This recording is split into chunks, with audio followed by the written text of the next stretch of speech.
జీవితం శ్రమల పాలవుతా ఉంది. మానవుని జీవితం కష్టముల చేత నిండి ఉంది. మానవుని జీవితం దుఃఖము చేత నిండి ఉంది.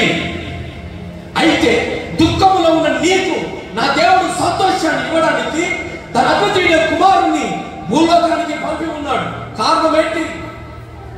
భూలోకంలో నా బిడ్డలు దుఃఖము చేత నిండి ఉన్నారు. ఏదేను వనంలో తన జీవితము సంతోషముగా ఉండేది. ఆ ఏదేను వనంలో బయటకు వచ్చిన నాటి నుంచి నేటి వరకు మానవుని జీవితం ప్రతి విషయంలో దుఃఖంలోనే నిండి ఉంది. ఆ దుఃఖాన్ని నేను తొలగించాలి. కనుక ఈ బిడ్డలకు నేను ఆనందాన్ని కలగజేయాలి అంటే సాక్షాత్తు యేసు ప్రభుల వారే భూలోకమునకు ఏతించారండి. అయితే వచ్చిన ప్రభు ఏం చేశాడు? వచ్చిన ప్రభు ఏం చేశాడు? ఇదిగో మానవ అవతారంలోనే వచ్చి ఉన్నాడు ప్రభు. కానీ ఆయన వస్త్రములు మహిమతో నిండి ఉన్నాయి. హల్లెలూయా. ఆయన మానవ అవతారంలోనే వచ్చి ఉన్నాడు. విడిచిపెట్టకూడని భాగ్యముగా ఎంచి ప్రభు తన భూలోకాన్ని తెచ్చి ఇదిగో పరలోకాన్ని విడిచి భూలోకానికి వచ్చిన దేవుడు తన స్వారూప్యాన్ని మార్చుకున్నాడు. కానీ తన మహిమ కలిగిన వస్త్రాలు అలాగే ధరించుకొని ఉన్నాడు. హల్లెలూయా. ఆ వస్త్రాలు ఎవరైతే ముట్టుకోవాలని కోరుకుంటున్నారో వారందరూ వారి జీవితంలో దుఃఖమంతా ఎగిరిపోతా ఉంది. నానా విధమైన రోగాలు, నానా విధమైన అపవిత్రాత్మల చేత మనుషులు పట్టి పీడించబడుతూ ఉన్నారు. అని వీడికి ఏమయ్యా ఇంతవరకు బాగున్నాడు, వీడికే దుర్బుద్ధి పుట్టింది, వీడే ఇలా నాశనమైపోతున్నాడు, వీడేనా అని మానవులు ఎంతో మందిని అనవచ్చు. అయితే నీ జీవితము అపవిత్రాత్మల చేత కొందరు పీడింపబడుతూ ఉన్నారు. కొందరు దయ్యముల చేత పీడింపబడుతూ ఉన్నారు. కొందరు ఎన్ని మాటలు చెప్పినా వినని పరిస్థితిలో ఉన్నారు. కారణం ఏంటి? వారిలో ఎన్నో అపవిత్రాత్మలు, ఎన్నో బలహీనతలు, ఎన్నో రుగ్మతల చేత మానవులు పీడించబడుతున్నారు. కొంతమంది మంచి మాటలు ఏమి చెప్పినా కూడా వినని పరిస్థితి. కారణం ఏంటి? అదొక దురాత్మ. ఎందుకంటే చెడ్డ చేయడమే వారికి అలవాటు, చెడు మార్గంలో వెళ్ళడమే వారికి అలవాటు. ఈ రోజున అటువంటి బలహీనతలో నుంచి నా ప్రభు విడిపించాలని పరలోక రాజ్యాన్ని విడిచి భూలోకానికి రావడానికి కారణం ఆ రోజు చర్మము చొక్కాయలను తొలగించిన దేవుడు నీకు ఆ చర్మము చొక్కాయలను విడిపించి మహిమ కలిగిన వస్త్రాలు ధరించి మరలా తిరిగి ఆయనతో సహా నేను పరలోక రాజ్యానికి చేర్చాలని ఆయన మహిమ కలిగిన స్వరూపాన్ని విడిచి భూలోకానికి ఏదించాడు. భూలోకం ఏదించిన తర్వాత ఆయన మాటలు వినాలంటే నీకు అసహ్యం అవుతా ఉంది. ఆయన సన్నిధి అంటే భయం లేకుండా ఉన్నావు. దేవుడు అంటేనే భయం లేదు, దేవుడు అంటేనే భక్తి లేదు. ఈ రోజున నీ అసంభావాన్ని చూసి, నీ నిర్లక్ష్యాన్ని చూసిన ప్రభు ఒక మాట మాట్లాడుతూ ఉన్నాడు. నీకు మహిమ కలిగిన వస్త్రాలను ధరింపజేసి ఆయన రాజ్యంలో నిన్ను చేర్చాలని ప్రభు కోరుకొని ఉన్నాడు. కనుక ఆయన మహిమ కలిగిన వస్త్రాలను ధరించ కావాలని కోరుకున్నట్లయితే ఈ పరిశుద్ధ దినమందు, ఈ ప్రార్థన దినమందు ఏదేను వనంలో ఉన్న మహిమ ప్రభు నీకు మరలా ప్రత్యక్షం కావాలని ప్రభు కోరుకున్నాడు. అక్కడ ఇచ్చేయండి. హల్లెలూయా, హల్లెలూయా. ఈ రోజున దేవుని శక్తి, దేవుని బలము అక్కడికి ఇచ్చేయండి. అన్ని ఒకరికి ఇచ్చేసే. మహిమ కలిగిన దేవుడు, సర్వశక్తి కలిగిన దేవుడు ఈ రోజున నీ కొరకు ఆయన రక్తాన్ని కార్చబోతున్నాడు. హల్లెలూయా. ఈ రోజున చాలా మంది దుఃఖంలో మునిగిపోయి ఉన్నారు. చాలా మంది కన్నీళ్ళ చేత మునిగిపోయి ఉన్నారు. ఎందరో సమాధానం లేని పరిస్థితిలో మందిరానికి వస్తూ ఉన్నారు. కారణం ఏంటి? వారిలో కూడా దుఃఖం మిగిలి ఉంది. ఈ రోజున నీ జీవితంలో కూడా పుట్టెడు దుఃఖం చేత మందిరానికి వచ్చి ఉన్నావా? ప్రభు నీతో మాట్లాడుతూ ఉన్నాడు. ప్రభు నీతో మాట్లాడుతూ ఉన్నాడు. దుఃఖంలో మిగిలిన నిన్ను నా ప్రభు ఆశీర్వదించబడాలని, దుఃఖంలో మిగిలిన నిన్ను దేవుడు దీవించాలని, దుఃఖంలో నిలబడిన నిన్ను సంతోషంతో ఉల్లాసము చేత నింపబడాలని ప్రభు కోరుకున్నాడు. హల్లెలూయా, హల్లెలూయా, హల్లెలూయా, హల్లెలూయా. అందుకే మార్కు సువార్త 1వ అధ్యాయం 32, 34 వరకు చదువుదాం. మార్కు సువార్త 1వ అధ్యాయం 32వ వచనం. మార్కు 1వ అధ్యాయం. సాయంకాలము ప్రొద్దుగుకినప్పుడు సకల రోగులు, దయ్యమును పట్టిన వారిని ఆయన ఎదుకు తీసుకొని వచ్చి పట్టణమంతయు ఆ ఇంటి వాకిట కూడి ఉండెను. ఆయన నానా విధము రోగముల చేత పీడింపబడిన అనేకులు స్వస్థపరిచెను. హల్లెలూయా. ఇదిగో ప్రభు ఇక్కడ గ్రంథస్థం చేయబడి ఉన్నాడు. నానా విధమైన రోగాలు, సకల విధమైన రోగాలు, రకరకముల రోగాలు. మత్తయి సువార్త అలాగే 14వ అధ్యాయం 35, 36 వచనం.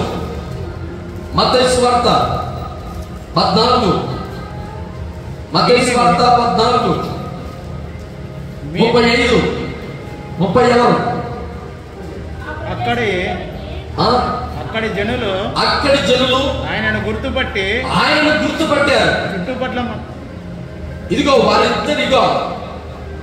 వారిద్దరి వెళ్ళి గెన్నెసరేతు దేశమునకు వచ్చి అక్కడి జనులు యేసు ప్రభును గుర్తుపట్టారు. గుర్తుపట్టిన వారందరూ ఇదిగో వర్తమానం పంపారు. ఇదిగో యేసు ప్రభు వస్తూ ఉన్నాడు. ఏ రోగముల చేత ఉన్నాం, ఏ బాధల చేత ఉన్నాం, ఏ కన్నీల చేత ఉన్నాం, ఇదిగో యేసు ప్రభు ఉన్నాడు, ఆయన యొద్దకు రమ్ము అని అంటా ఉంటే కొందరు వస్తూ ఉన్నారు. కొందరు రాలేని పరిస్థితి, రాలేని వారందరినీ కొందరట మోసుకొని వచ్చారు, కొందరు ఆయన యొద్దకు తీసుకొని వచ్చారు. ఈ రోజున నానా విధమైన రోగాలు నీకు కనబడుతూ ఉన్నాయి. వారికి నువ్వు చెప్పగలుగుతూ ఉన్నావా? దేవుడు నీ దుఃఖంలో నుంచి తొలగిస్తాడు, నీ బాధల నుంచి విడిపిస్తాడు, నీ కన్నీళ్ళ నుంచి విడుదల చేస్తాడని ఏ రోజైనా చెప్పగలవా? ఈ రోజున నీ జీవితంలో కూడా దుఃఖమును నాట్యముగా మార్చడానికి నా ప్రభు నీకు ఉల్లాస వస్త్రములను ధరింపజేయడానికి భూలోకములకు ఏ తెచ్చి ఉంటే ఆ ఉల్లాసం నీ జీవితంలో ఉందా? దేవుని మందిరంలో ఆ ఉత్సాహం ఉందా? దేవుని మందిరంలో ఆ సంతోషము కనబడతా ఉందా? లేదే. నీ రోగమును తొలగించే దేవుని నేను ఉన్నానంటా ఉన్నా, నీలో ఉత్సాహం లేదు. నీ కన్నీలను తొలగిస్తానని నీలో ఉత్సాహం రావడం లేదు. అయ్యా, నా రోగము నాతోనే ఉండాలి, నా కన్నీరు నాతోనే ఉండాలి, అయినా దేవా నీ ఎదురికి నేను రాను. ఈరోజు చాలా మంది దేవుడి ఎదురికి రావడం లేదు. గల కారణం ఏంటి? ఉల్లాసం తన జీవితంలో లేదండి. ప్రతి ఒక్కరు బాధల చేత, కన్నీళ్ళ చేత అక్కడే ఉన్నారు. కానీ ఉల్లాస వస్త్రాలను ధరింపజేస్తానంటా ఉంటే దేవుడి యొద్దకు ఎవరు రావడం లేదే. వచ్చిన వారు ఎలా ఉన్నారు? నిర్లక్ష్యంగా బాధల చేత ఏదో పోగొట్టుకున్నాం అన్నట్లుగా కనబడుతూ ఉన్నారు. నీ జీవితంలో దేవుడు కార్యం చేయాలి, నీ జీవితంలో దేవుడు మేలు చేయాలి, నీ జీవితంలో దేవుడు అనేక అద్భుత కార్యాలు చేయాలి. కానీ దేవుని సన్నిధిలో శ్రద్ధగా కూర్చోవు, దేవుని సన్నిధిలో స్తుతించవు, దేవుని సన్నిధిలో భయభక్తులతో ఉండవు. అసలు దేవుని సన్నిధి అంటేనే భయం లేకుండా ఉండవు. కానీ నీ జీవితంలో ఉల్లాసం రావాలా, కానీ నీ జీవితంలో ఉత్సాహం రావాలా, కానీ నీ జీవితంలో దుఃఖం పోవాలా, కానీ నీ జీవితంలో అనేక అద్భుత కార్యాలు జరగాల. కానీ దేవుని సన్నిధిలో మాత్రం కుదురుగా కూర్చోలేవు. హల్లెలూయా. ఎలా అవుతుంది? ఎలా? నీ జీవితంలో సంతోషం కావాలనుకున్న నీవు దేవుని ఎదుటికి ఉత్సాహంగా వస్తున్నావా? దేవుడు అంటున్నాడు, నేను నీకు దుఃఖం తొలగించి ఉల్లాస వస్త్రం నేను ధరింపచేయాలని కోరుకున్నాను. హల్లెలూయా, హల్లెలూయా. అదే మత్తయి సువార్త 14:35-36 గమనిస్తే యేసు ప్రభువును ముట్టిన వారందరూ స్వస్థపడ్డారు. హల్లెలూయా. ఆయన ముట్టాలి, ఆయన తాకాలి, ఆయన ప్రభావము మన మధ్యలో నిలిచి ఉంది. నిలిచి ఉన్న నీవు ఆయన సన్నిధిలో బాగుపడ్డావు. కొందరు రోగములు బాగుపడ్డాయి, కొందరు కుటుంబాలు బాగుపడ్డాయి, కొందరు వ్యక్తిగత జీవితాలు బాగుపడ్డాయి, కొంతమందికి గర్భఫలాలు కలిగాయి, కొంతమందికి అనారోగ్యాలు వెళ్ళాయి. అయితే మన జీవితంలో ఉల్లాసం లేదు. దేవుడు ఎంత మేలు చేసినా అయ్యా నాకు కొడుకు కావాలి, కొడుకు ఇచ్చాడు. కూతురు కావాలి, కూతురు ఇచ్చాడు. సంతానమే లేదు, సంతానం ఇచ్చాడు. అయ్యా నా జీవితంలో నెమ్మది లేదు, నెమ్మది ఇచ్చాడు. అయినా కూడా కొంతమంది ఉత్సాహం లేదు, సంతోషం లేదు. ఎక్కడ? దేవుడి సన్నిధిలో. దేవుడు ఎన్నో మేలు చేస్తా ఉన్నా కూడా ఉల్లాసం కొంతమందిలో కనబడటం లేదు. నా దేవుడు నాకు మేలు చేశాడు కదా, ఆయన దేవుడి సన్నిధిలో ఉల్లాసంగా వెళ్ళాలి, సంతోషంగా దేవుడికి మాట్లాడాలి. ఎవరి జీవితంలో సంతోషం లేదండి, అందరూ నిరుత్సాహంగానే కనపడుతున్నారు. కారణం ఏంటి? సాతాను మీకు దుఃఖ వస్త్రాలను ఇచ్చి ఉన్నాడు. మీకు సంతోష వస్త్రాలు, ఇదిగో దేవుడు మహిమ వస్త్రాలు, ఉల్లాస వస్త్రాలు దేవుడు ధరింపజేయాలని కోరుకుంటామంటే, సాతాను మాత్రం ఇదిగో నీవు దేవుడి సన్నిధికి వెళుతున్నావు, దేవుడి సన్నిధిలో వెళ్ళిన నిన్ను దేవుడి సన్నిధిలోకి వచ్చినప్పుడు నీకు ఏం కలుగుతా ఉంది? దుఃఖం కలుగుతా ఉంది. కారణం నీ జీవితంలో దేవుడికి చోటు లేదండి. కారణం ఏంటి? దుఃఖమే. దేవుడి మందిరంలోకి వచ్చిన కొంతమందికి ఏడుపే కారణం. దేవునికి హృదయంలో చోటు లేదు. దేవుడు అంటున్నాడు, దుఃఖమును నేను తొలగించి ఉల్లాస వస్త్రం నేను ధరింపజేస్తాను నా మందిరంలోకి వస్తే, నా యొక్కకు వస్తే అంటున్నాడు. కానీ దేవుని సన్నిధిలోకి వచ్చి కూడా కొంతమంది ఏడుస్తున్నారు. కారణం మీ జీవితంలో దేవునికి స్థానము లేదేమో, మీ కుటుంబంలో దేవునికి స్థానము లేదేమో. ఒక్కసారి ఆలోచించు ప్రియ సహోదరుడా, సహోదరి. తలెత్తి మాటలు వినాలి. హల్లెలూయా. అందరూ తలపైకి ఎత్తారు. హల్లెలూయా, హల్లెలూయా. మీ జీవితంలో సంతోషాన్ని దేవుడు కలగ చేయాలంటే, ఇంకా మీ జీవితంలో దుఃఖమే మీకు మిగిలి ఉంటే, ఒకవేళ సాతాను మీ జీవితంలో ఇంకా నేను విడిచిపోలేదని జ్ఞాపకం చేసుకో. ఈరోజు నా ప్రభు ఆ వస్త్రాలు తొలగించి, దేవుడు ఉల్లాస వస్త్రములు తొలగించి నీ కుటుంబాన్ని మేలుపరచాలని కోరుకుంటున్నాడు. ఇదిగో అనేక సంవత్సరాలు వ్యాధి కలిగిన వాడు బాగుపడ్డాడు. బాగుపడిన వాడు మాత్రం మార్కు సువార్త 5వ అధ్యాయం 14వ వచనం చదువు. వాడు ఎక్కడికి వెళ్ళాడు? ఎన్నో సంవత్సరాలుగా కోనేటి దగ్గర ఉన్నాడు కదా, వాడు బాగుపడ్డాడు. వాడు బాగుపడిన తర్వాత వాడు ఎక్కడికి వెళ్ళాడు? వాడు ఏం చేస్తున్నాడు? వాడి జీవితం 38 సంవత్సరాలు ఏడ్చాడు. బాగుపరిచేవాడు లేడని బాగుపడ్డాడు. నా వ్యాధిని బాగు చేయగలడు, బాగుపడ్డాడు. బాగుపడిన తర్వాత వాడు ఎక్కడ కనపడుతున్నాడు? ఒకవేళ నీ జీవితంలో నువ్వు బాగుపడ్డావు, నీ జీవితంలో దుఃఖం ఉన్నప్పుడు దేవుని మందిరానికి వచ్చావు, నీ జీవితంలో దుఃఖం తొలగించాడు, నీ కుటుంబంలో పిల్లలను పాస్ చేశాడు, నీ కుటుంబంలో సంతోషాన్ని కలిగజేశాడు. కలిగించిన తర్వాత నువ్వు ఎక్కడ కనపడాలి? ఏం చేయాలి? నీ జీవితంలో దేవుడు నీ కుటుంబానికి మేలు చేస్తే, నీ కుటుంబాన్ని చేతి పని దేవుడు ఆశీర్వదిస్తే, నీ జీవితంలో బాగుపడిన తర్వాత నువ్వు ఎక్కడ కనపడాలి? చదవండి. వాక్యం విద్దుచున్నాడు. మార్కు సువార్త, యోహాను సువార్త 5వ అధ్యాయం 14వ వచనం. యోహాను 5:14. ఎక్కడ కనపడుతున్నాడు? అటు తర్వాత యేసు దేవాలయంలో వారిని చూసి, ఇదిగో స్వస్థత నొందిరి మరి యొక్క కీడు మీకు. ఇదిగో దేవాలయంలో వాడిని చూశాడు. ఎక్కడ చూశాడు? దేవాలయంలో. ఎవరిని? 30 సంవత్సరాలు బాధపడిన వాడు ఎక్కడున్నాడు? బాగుపడతాడు. దేవుడి మందిరానికి వెళ్తున్నాడు. ఎందుకంటే ఉత్సాహం వాడిలో. నా దేవుడు నా సంతోషం కలిగించాడు, నా దుఃఖాన్ని తొలగించాడు, నా కన్నీళ్ళను తొలగించాడు. ఇదిగో దేవుని ఆలయాన్ని నేను వదలను అని తిరిగి దేవుడి మందిరానికి కృతజ్ఞతాస్తుతులు చెల్లిస్తూ ఉన్నాడు, ప్రార్థన చేస్తూ ఉన్నాడు. ఎందుకు? ఉత్సాహంగా వెళ్ళాడు. అక్కడ యేసు ప్రభు కనపడ్డాడు. యేసు ప్రభు కనపడి, ఇదిగో ఎన్నో సంవత్సరాలుగా ఏడ్చావు, కన్నీళ్ళు కార్చావు, ఆ కన్నీళ్ళను నేను తొలగించిన తర్వాత పాపం చేయొద్దు అన్నాడు. హల్లెలూయా. ఈరోజు నీ జీవితంలో నీకు ఎన్నో కన్నీళ్ళు కలిగాయి కదా, ఎన్నో బాధలు కలిగాయి కదా, ఎంతోమంది మాటలు నిందలకి ఏడ్చావు కదా.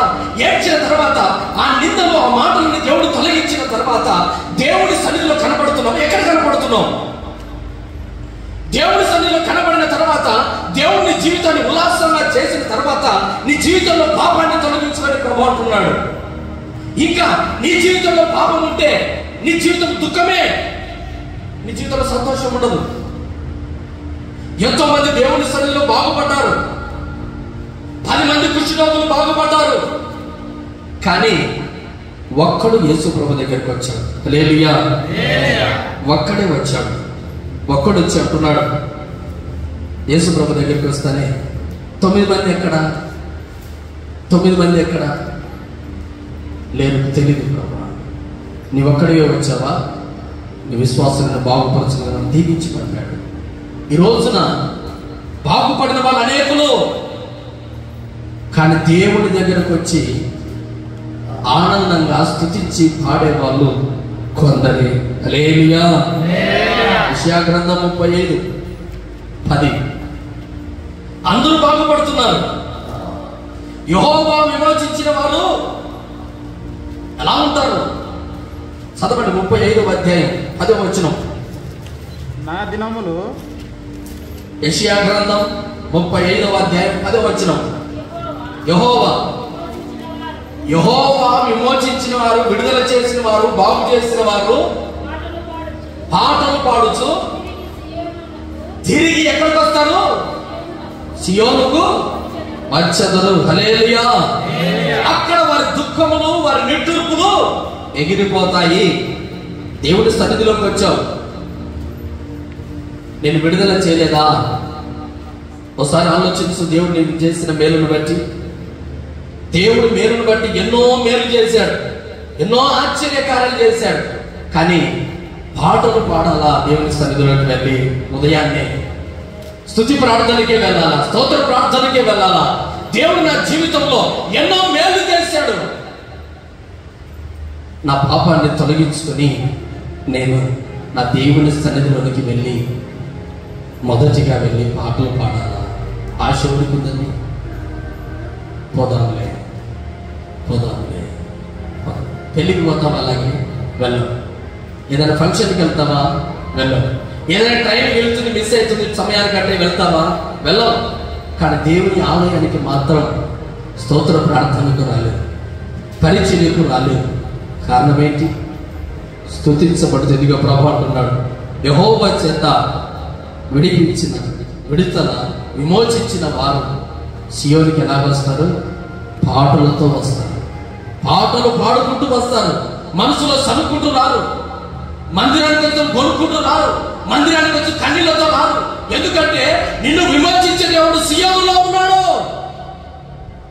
నీకు ఉల్లాసాన్ని కలిగించే దేవుడు దేవుని ఆలయంలో ఉన్నాడు. ఆ ఆలయానికి వస్తున్న నీవు ఎలా రావాలి? కలిపోతుందేమోనని, సొమ్ము పోతుందేమోనని, ఈరోజు అనవసరంగా వచ్చానేమని ప్రభు నీవు అనుకోవాలని ఆలోచన పుట్టింది అంటే ఇంకా నీకు దుఃఖ వస్త్రములు దేవుడు నీకు దుఃఖ వస్త్రాన్ని సాతాను నీకు కలిగించాడని గమనించు. దేవుడి సన్నిధిలోకి వస్తున్న నీవు ఎలా రావాలి? పాటలు పాడుకుంటూ రావాలి. హల్లెలూయా. దేవుడి సన్నిధికి ఎందుకు రావాలి ఉత్సాహం అంటే, ఇక్కడ ఆరాధిస్తున్న దేవుడు ఏం చేస్తాడంటే, నీవు వస్తూ ఉండగా నీ హృదయంలో బాధను గమనించిన దేవుడు నీ దుఃఖాన్ని తొలగించి నీకు ఉల్లాసాన్ని కలిగించే దేవుడు ఈ ఆలయంలో కొలువై ఉన్నాడు. అది నువ్వు గమనించగలిగితే, నువ్వు ప్రార్థన చేయగలిగితే, నీ దుఃఖం అంతా ఎగిరిపోయే స్థలం ఏదైనా ఉందంటే అది పరిశుద్ధ ఆలయం, ప్రభు మందిరం. హల్లెలూయా. అదే సియోను. ఆ సియోనులోకి వస్తున్న నీకు ఆ దుఃఖ వస్త్రాలను తొలగించాలి. ఎన్నో రోజులు దుఃఖపడుతూ ఉన్నారు, ఎన్నో రోజులు బాధపడుతూ ఉన్నారు, ఎన్నో రోజులు కన్నీళ్లతో వస్తున్నారు. ఈ కన్నీళ్లు నేను తొలగించాలి అని యేసు ప్రభు ఎదురు చూస్తా ఉంటే, ఇదిగో నా బిడ్డలు ఇప్పుడు వస్తారు, అదిగో ఈ సమయానికి వస్తారు, స్తోత్ర ప్రార్థన ప్రారంభ ప్రార్థనగా వస్తారు, ప్రారంభ ఆరాధనగా వస్తారు. మీరందరినీ నేను ఆశీర్వదించాలని దేవుడు తన ఆలయంలో మీ దుఃఖాన్ని తొలగించడానికి దేవుడు సిద్ధపడగలిగితే, లేదు ప్రభు మా దుఃఖం మాతోనే ఉండాలి, ఆలస్యంగా వస్తా. హల్లెలూయా. మన జీవితం దుఃఖం ఎప్పుడు పోయేది? నీ బాధ ఎప్పుడు పోయేది? నీ కన్నీళ్ళు ఎప్పుడు పోయేది? ఉపవాస ప్రార్థనలో దేవుడు ఎదురు చూస్తూ ఉన్నాడు, కానీ రావు. అందరి కోసం సంఘమంత ఉపవాస ప్రార్థనకు దేవుడు ఏర్పాటు చేసి ఆ ఉపవాస ప్రార్థన దైవ సేవకులు ఉపవాసం ప్రార్థన చేస్తా ఉంటే ఆ రోజు ప్రార్థనకు రావు. కానీ నా బాధలు పోవాలయ్యా, పాస్టర్ గారు ప్రార్థన చేయండి, పాస్టర్ గారు ప్రార్థన చేయండి. నీ దుఃఖ వస్త్రాలను తొలగించడానికి దేవుడు సిద్ధంగా ఉన్నాడు, కానీ తొలగించుకోవడానికి నీవే సిద్ధంగా లేవు. నీ దుఃఖాన్ని తొలగించడానికి నా ప్రభు ఎప్పుడో చెప్తూ ఉన్నాడు. నేను ఆ రోజు వారు నా ఎదురికి రాకుండా సిగ్గుపడి దాక్కుని వారికి చర్మపు చొక్కాన్ని తొలగించాను కదా, ఈ రోజు కూడా నా ఎదుట నిలబడడానికి నీకు దుఃఖాన్ని కలిగి నా ఎదురికి రాలేకపోతున్నావా? పేదరికంలో నా ఎదురికి రాలేకపోతున్నావా? బాధలతో రాలేకపోతున్నావా? ఆ బాధను తొలగించే దేవుడు ఇక్కడ ఉన్నాడు కదా, నా ఎదురికి రాంటే నువ్వు రాగలుగుతున్నావా? రాలేవు. కారణం ఏంటి? సాతాను నిన్ను ఇంకా దుఃఖంలోనే నింపాలని కోరుకున్నాడు. సాతాను కోరుకున్న వారు ఏ ఒక్కరు సమయానికి మందిరానికి రాలేరు.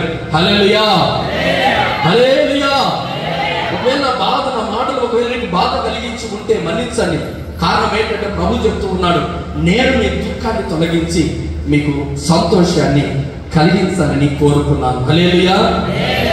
ఇదిగో 18 సంవత్సరాల సమాజ మందిరంలో ఒక స్త్రీ ఉంది. యేసు ప్రభు వచ్చాడు. ఆమె రోగాన్ని, ఆమె నడుమును బాగు చేసి స్వస్థపరచలేదా? స్వస్థపరిచాడు. 18 సంవత్సరాలు దేవుని మందిరాన్ని విడిచిందా? ఒక రోజు యేసు ప్రభు ఆమె వచ్చిన రోజే ఆమె రాకపోతే బాగుపడేదా? బాగుపడేది కాదు. కానీ సమాజం అందరూ దేవుడు వచ్చే సమయానికి నీవు కూడా ఉండాలి. హల్లెలూయా. దేవుడు ఆశీర్వదించే వచనాలకు, ఆశీర్వదించే మాటలకు నీవు కూడా ఉండాలి అంటే సియోనికి ఎలాగ రావాలి? పాటలు పాడుకుంటూ సంతోషంగా దేవుని మందిరానికి రాగలిగి వచ్చినట్లయితే ప్రభు ఆత్మ నిన్ను బలపరుస్తుంది. ప్రభు ఆత్మ నిన్ను బలపరుస్తుంది. అయ్యా, దేవుడు ఒకవేళ నీ జీవితంలో దేవుని ఆలయాన్ని, మందిరాన్ని అనుభవిస్తూ ఉన్నావు. ఇదిగో హాగరు కూడా ఎలుగెత్తి ఏడుస్తూ ఉంది. అయ్యా, నా పిల్లవాడు నేను చావును చూడలేను, ఈ అరణ్యంలో నన్ను ఎవరు ఆదరించేది? దేవుని నమ్ముకున్న ఒక కుటుంబం, అబ్రహాము కుటుంబం. హల్లెలూయా. నీవు కూడా దేవుని కుటుంబంలోనే ఉన్నావు. నీ పిల్లలకు బాధ వచ్చినప్పుడు ఎవరికి ఎలుగెత్తి ఏడుస్తావు? నీ పిల్లలకు ఇబ్బంది వచ్చినప్పుడు ఎవరి వైపు చేతులు ఎత్తుతావు? ప్రభు వైపు చేతులు ఎత్తావు. అయ్యా, నా పిల్లలు కాపాడండి, నా పిల్లలు, నా తండ్రి ఆకలి చేత అలమటిస్తూ ఉన్నారు, అందరూ బాగున్నారు, ఈ అరణ్యంలో నేను చస్తూ ఉన్నాను, నా పిల్లవాడు చస్తూ ఉన్నాడు, వాడి చావు నేను చూడలేను అని ఇదిగో వీటికి దూరం వెళ్ళిపోయింది. హల్లెలూయా. ఆదికాండం 21:16-19 నుంచి 16-19 అన్ని వచనాలు మీరు గమనించి, ఎలుగెత్తి ఏడ్చింది. ఏడిస్తే ప్రభు ఆమెను ఆదరించలేదా? అరణ్యంలో మోకరించి ప్రార్థన చేయగలిగితే నీ ప్రార్థన విన్న దేవుడు నిన్ను ఆదరించగలిగిన సిద్ధంగా ఉన్నాడు. ఆమెలో ఉన్న దుఃఖాన్ని తొలగించాడు. అయ్యా, ఓ తల్లి ఆ పిల్లవాడి గురించి ఏడుస్తూ ఉంది. ఆ పిల్లవాడు మొరవిన్న దేవుడు ఇదిగో గోతినిచ్చి నీళ్ళనిచ్చినాడు, సమృద్ధి అయిన తప్పికను తీర్చాడు. అంతవరకు ఏడుస్తూ ఉంది. ఆ నీళ్లు తాగి నెమ్మది పడి సంతోషంగా ప్రయాణాన్ని కొనసాగించింది. ఈరోజు నీ జీవితంలో నీ కుటుంబం గురించి, నీ పిల్లల గురించి ఆలోచన చేస్తూ ఉన్నావా? ఓ ప్రార్థన చేయి. ఎలుగెత్తి దేవుని ఏడ్చు. నీ పిల్లవాడికి కలిగిన బాధ, నీ పిల్లవాడికి కలిగిన దప్పిక తీర్చాలి అంటే తల్లిదండ్రులుగా నీవు చేతులెత్తి ప్రార్థన చేయాలి. హల్లెలూయా. తల్లివేనా నీవు నీ పిల్లల గురించి చేతులెత్తి ప్రార్థన చేస్తున్నావా? తల్లివేనా నీవు, తండ్రివేనా నీవు చేతులెత్తి దేవునికి ప్రార్థన చేస్తున్నావు నీ కుటుంబం గురించి, పిల్లల గురించి? లేదే. దేవుని గురించి, నీ పిల్లల గురించి ఏనాడు కానీ నీవు ప్రార్థన చేసేవాడివి కాదు, స్తుతించేవాడివి కాదు, మొరపెట్టేవాడివి కాదు. అయితే దేవుడు నీ జీవితంలో మేలు చేయాలి. హల్లెలూయా. ప్రభు అంటున్నాడండి, నీ జీవితంలో మేలు చేయడానికి నా ప్రభు సిద్ధంగానే ఉన్నాడు. నీ కన్నీళ్లను తుడచడానికి దేవుడు సిద్ధంగా ఉన్నాడు. అయితే నీవు మాత్రము దేవుడికి ప్రార్థన చేయడానికి మాత్రం సిద్ధపాటులో లేవు. హల్లెలూయా. కానీ నీవు కూడా, నీ కుటుంబం కూడా బాగుపడాలి. ఆమె కన్నీళ్ళను తీర్చిన దేవుడు నీ కుటుంబాన్ని కాపాడుటకు శక్తివంతుడై ఉన్నాడు.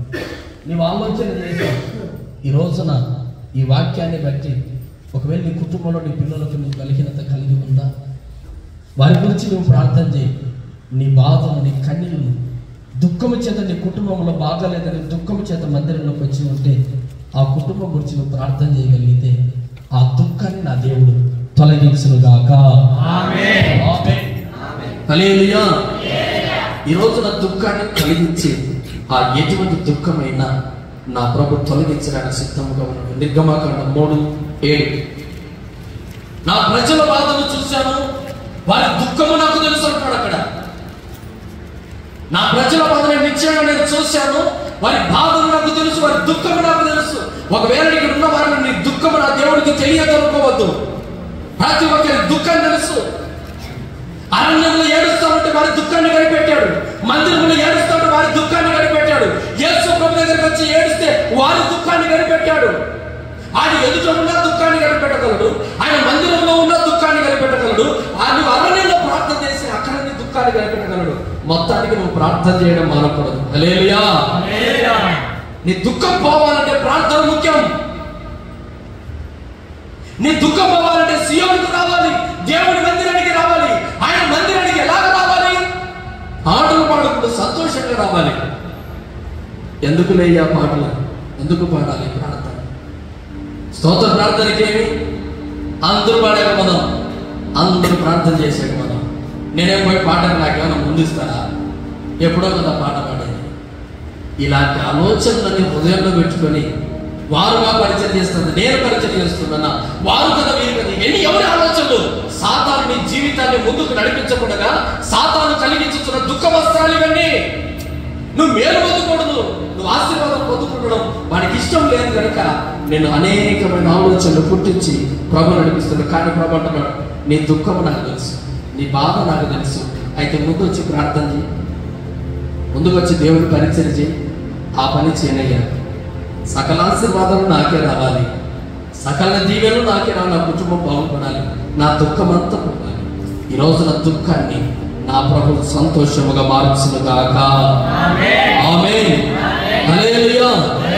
ఈరోజు అనేక కుటుంబాల్లో దుఃఖాన్ని దేవుడు తొలగించాడు, నెమ్మది కలిగించాడు. నెమ్మది కలిగించిన తర్వాత ఆ వ్యక్తి ఎక్కడున్నాడండి? 38 సంవత్సరాలు బాగుపడిన వాడు ఎక్కడికి వచ్చాడు? దేవుని మందిరానికి వచ్చాడు. నన్ను బాగు చేసిన దేవుని నేను విడవకూడదని ప్రభువును కనిపెట్టి దేవుని ఆలయంలోకి వచ్చాడు కదా. నీవు కూడా దేవుని ఆలయాన్ని జ్ఞాపకం పెట్టుకున్నావా? ఆయన పనిని జ్ఞాపకం పెట్టుకున్నావా? నీ దుఃఖాన్ని తొలగిస్తా. ఈరోజు అందరూ బాగుపడిన తర్వాత ఇదిగో యెషయా గ్రంథం 32:13 ఆనంద గృహములో ఏం కలిగాయి? ఆనంద గృహములో ముళ్ళ తువ్వలు, బలుల కసి చెట్లు మొలిచాయి. అందరూ ఆనందంగా ఉన్నారు, కుటుంబం అంతా ఆనందంగా ఉంది, సంతోషంగా ఉంది, ఆశీర్వాదంగా ఉంది. భర్త మారాడు, భార్య మారింది, పిల్లలు మారారు, కుటుంబం అంతా బాగుంది, నెమ్మదిగా ఉంది. దేవుడు సకల ఆశీర్వాదం మన కుటుంబంలో నిలిపిన తర్వాత మానవుని జీవితంలో ఏం కలుగుతుందంటే నిర్లక్ష్యం, ముళ్ళు మొలుస్తాయి. హల్లెలూయా. దేవుడు నీకు ఏదైనా కార్యం చేయాలంటే చాలా ఆసక్తిగా ప్రార్థన చేస్తావు, చాలా ఇంట్రెస్ట్గా భక్తి చేస్తావు, అన్ని పరిచయాలు చేస్తావు. దేవుడు నీకు అనుకున్నది కోరిక నెరవేరిన తర్వాత మాత్రం నిర్లక్ష్యం, ఈ ముళ్ళు మొలుస్తుందండి ప్రతి ఒక్కరిలో. దేవుడు బాగుపరిచిన ఆనందం ఇచ్చిన తర్వాత కొన్ని ముళ్ళు మొలుస్తాయి, బలుల కసి చెట్లు మొలుస్తాయి. దేవుడు నాకు మేలు చేశాలే అన్న తర్వాత మందిరం, ప్రార్థన, దేవుడి పరిచర్య కొంతమంది మర్చిపోతూ ఉన్నారు. కారణం ఏంటి? దేవుడు ఆనందం కలిగజేసిన తర్వాత ఆ వ్యక్తి ఎక్కడ ఉన్నాడు? దేవుడి ఆలయంలో ఉన్నాడు. ఈ రోజున దేవుడు నీకు ఉల్లాసాన్ని కలిగించిన తర్వాత నువ్వు ఎక్కడుండాలి? నీకు సంతోషం, ఆనందం కలిగించిన తర్వాత నువ్వు ఎక్కడుండాలి? దేవుడి ఆలయంలో ఉండాలి కదా, దేవుడి ఆనంద గృహంలో ఉండాలి కదా. ఆనంద గృహంలో ఉండకుండా నీ హృదయంలో ముళ్ళ తుప్పలు, బలురకసి చెట్లు మొలిచిన వెంటనే మనుషులను చూస్తావు, మనుషుల మాటల వైపు చూస్తావు, ప్రవర్తన వైపు చూస్తావు, ప్రతి వైపు చూసిన కాలం నీ జీవితంలో ముళ్ళ తుప్పలే మొలుస్తాయి, కానీ ఆనందం నీ జీవితంలో ఉండదు. ఎవరి జీవితంలో సరే ఎవరైతే ప్రభు వైపు చూచి నడుస్తారో వారందరూ ఆనంద గృహములో నిలిచి ఆనందముతో పాటలు పాడుదురు గాక. ఆమేన్. హల్లెలూయా, హల్లెలూయా, హల్లెలూయా. ఆయన ఆనందం పొందుకోవాలి, ఆయన సంతోషం పొందుకోవాలి, ఆయన కీర్తించాలి, స్తుతించాలి. అయితే ఆనందం నీలో ఉండాలి అంటే ఆయన దర్శనం ఎల్లప్పుడూ నీవు చూస్తూనే ఉండాలి. అపోస్తుల కార్యములు 22వ అధ్యాయము, అపోస్తుల కార్యములు 2వ అధ్యాయము 28వ వచనం. అపోస్తుల కార్యములు 2:28 చదవండి. అక్కడ ఒక మాట ఉంటుంది. నాకు జీవమార్గము తెలిసినది, దర్శనము మన అనుగ్రహించిన నన్ను ఉల్లాసంతోను నింపును. హల్లెలూయా. ప్రభు అంటున్నాడు ఆయన దర్శనము ఏమట? అపోస్తల కార్యములు 2:28.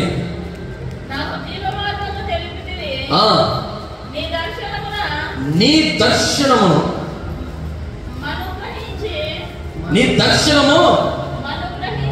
అనుగ్రహించి నన్ను ఉల్లాసంతో నింపాను. ఏమంటున్నాడు? ఎప్పుడు మనకు ఉల్లాసం అంటే ఆయన దర్శనము చూసినాము. హల్లెలూయా.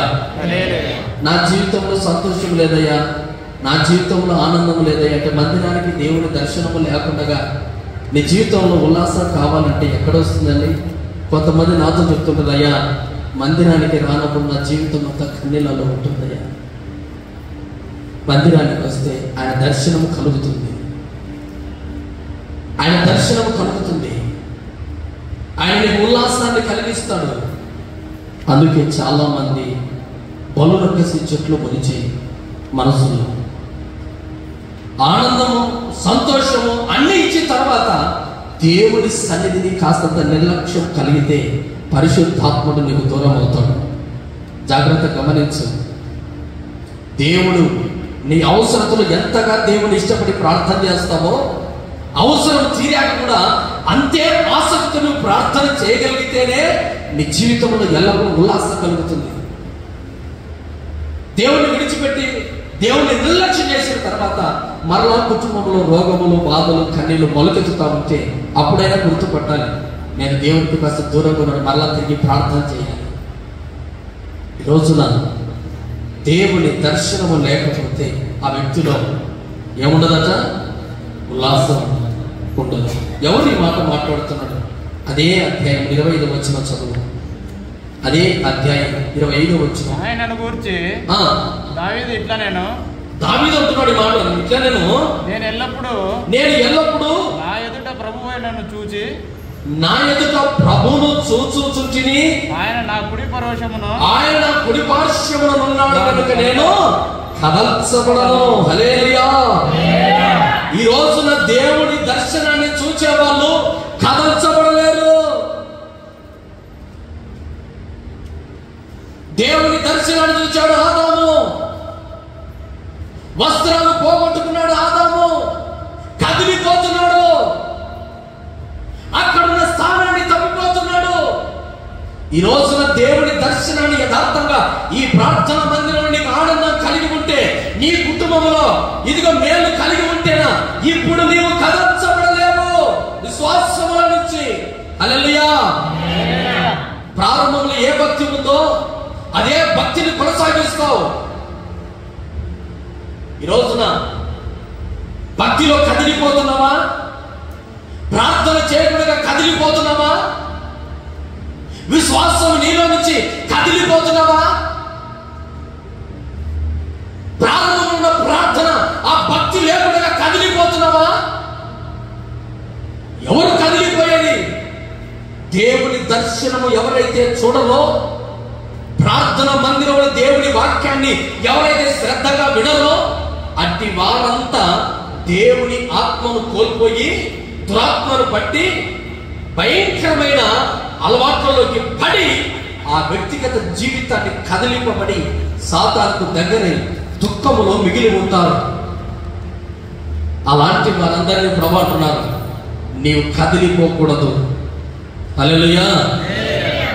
నీవు కదిలిపో. ఇదే మాటలు కీర్తన 16:8 ఉంటాయి. నా గురిని నా దేవుని యెహోవా మీద నిలుపుకున్నాను. నా గురి ఎవరి మీద నిలిపాను? దేవుడి మీద గురి నిలిపాను.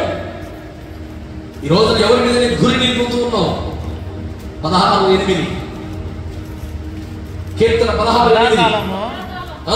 యెహోవా యందు నా గురి నిలుపుచున్నాను, నా గురి నిలుపుచున్నాను. ఆయన నా కుడి పార్శ్వమందు ఉన్నాడు కనుక నేను కదల్చబడను. నా గురి దేవుడి మీద నిలుపుకున్నాను. ఈ రోజున నీ గురి ఎక్కడ నిలబడాలంటే దేవుని మీద నిలబడాలి. ఆదాము అవ్వలు దేవుడి మీద గురి నిలపకనే కదిలిపోయారు. ఆదాము అవ్వలు వస్త్రాలు కోల్పోవడానికి గల కారణం దేవుని మీద గురి లేదు. వారు ఇలా మాట్లాడుతున్నారు, వీరు ఇలా మాట్లాడుతున్నారు. అయ్యా, నా మాటలన్నీ సాతాను వైపే ఉన్నాయి. ఎప్పుడైతే సాతాను వైపు దేవుడి మీద గురి నిలిపిన ఆదాము అవ్వలు సాతాను మీద గురి నిలిపారు. హల్లెలూయా. జ్ఞాపకం చేసుకోండి, ఎల్లప్పుడు దేవుని దర్శనాన్ని, దేవుని ముఖ దర్శనాన్ని, దేవుని మాటలు విన్న వీరిద్దరూ ఎక్కడ వైపు ఉన్నాడు? దేవుని మాటలు కాకుండా సాతాను మీద నిలిపారు గురి. వారి మాటల మీద నిలిపారు. అప్పుడే ఏదైనా వనముల నుంచి కదల్చబడిపోయారు, విశ్వాసంలో కదిలిపోయారు, వారి వస్త్రాలు కోల్పోయారు. ఈ రోజున ఎవరి మాటలు విని నీ విశ్వాసాన్ని కదిలించబోతున్నావు? ఎవరి మాటలకు చెవికి నీ విశ్వాసంలో, నీ భక్తిలో కదిలిపోతున్నావు? ఈ రోజున దేవుడు అంటున్నాడు, దుఃఖములో దేవుని ప్రత్యక్షతను, దేవుని మాటలను వినక సాతాను మాటలు విని నీ భక్తిని కోల్పోయి ఏడుస్తూ ఉంటే ఇప్పుడైనా జ్ఞాపకం పట్టు.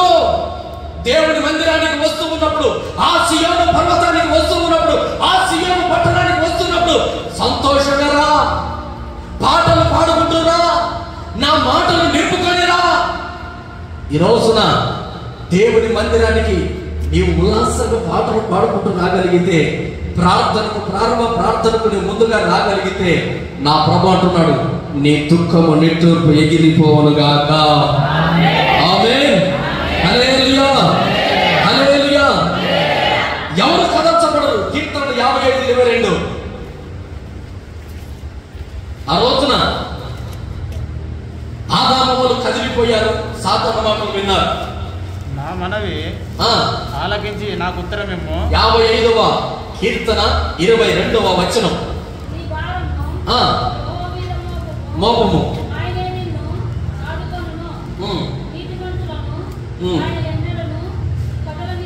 నీతిమంతుడు ఎప్పుడు ఆయన దేవుడు కదిలింపనీయడు. హల్లెలూయా. నీలో నీతి ఉంటే, ఇక్కడ ఆరాధన చేస్తున్న మనందరినీ ప్రభు మాట్లాడుతున్న నాతో కలిపి, మనలో నీతి ఉంటే ప్రభు మనల్ని కదలనివ్వడు. హల్లెలూయా.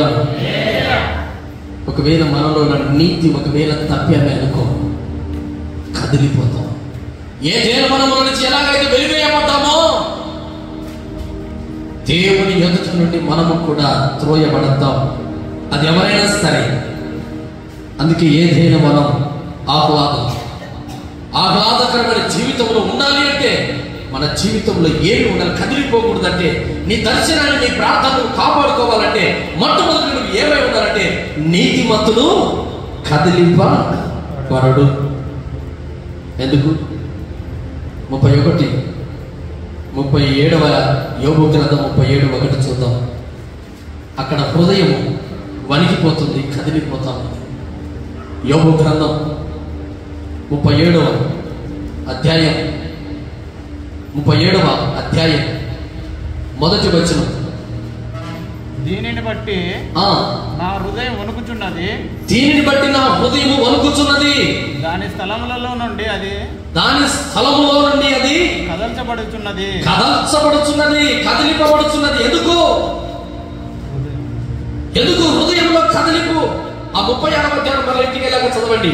రాకడ గురించిన సూచనలు ఉన్నాయి, రాకడ కలిగిన సూచనలు ఉన్నాయి. ఆ 36వ అధ్యాయం 30 నుంచి మనం మీరు ఇంటికి వెళ్ళాక చదవండి, అక్కడన్నీ ఉంటాయి. 31వ వచనం చదవండి. 36, 30. అక్కడ ఏముంటుంది? ఆయన తట్టు తన చుట్టూ తన మెరుపును వ్యాపింపజేయును, సముద్రపు అడుగు భాగమును ఆయన కప్పును. వీటి వలన ఆయన ప్రజలకు యథార్థంగా ఈ 36వ అధ్యాయంలో కొన్ని మాటలు రాకడ గురించిన సూచనలు ఉన్నాయి. దేవుడు ఎలాగ వస్తున్నాడో కొన్ని మాటలు కనబడుతూ ఉన్నాయి.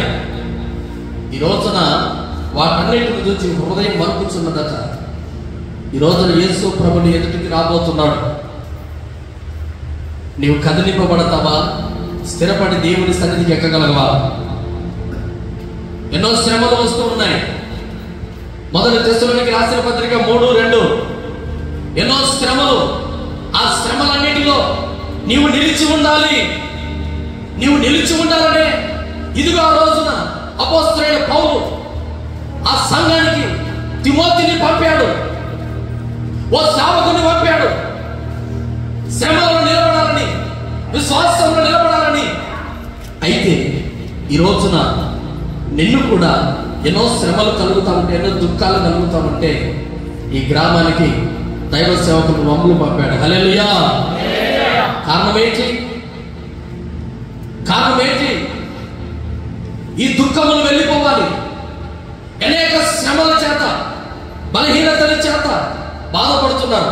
తెస్సలోనికి రాసిన పత్రిక మొదటి పత్రిక, ఈ శ్రమ వలన ఎవడను కదిలింపబడకుండా, ఈ శ్రమ వలన ఏమట కదిలింపబడకుండా నట్లు మిమ్మును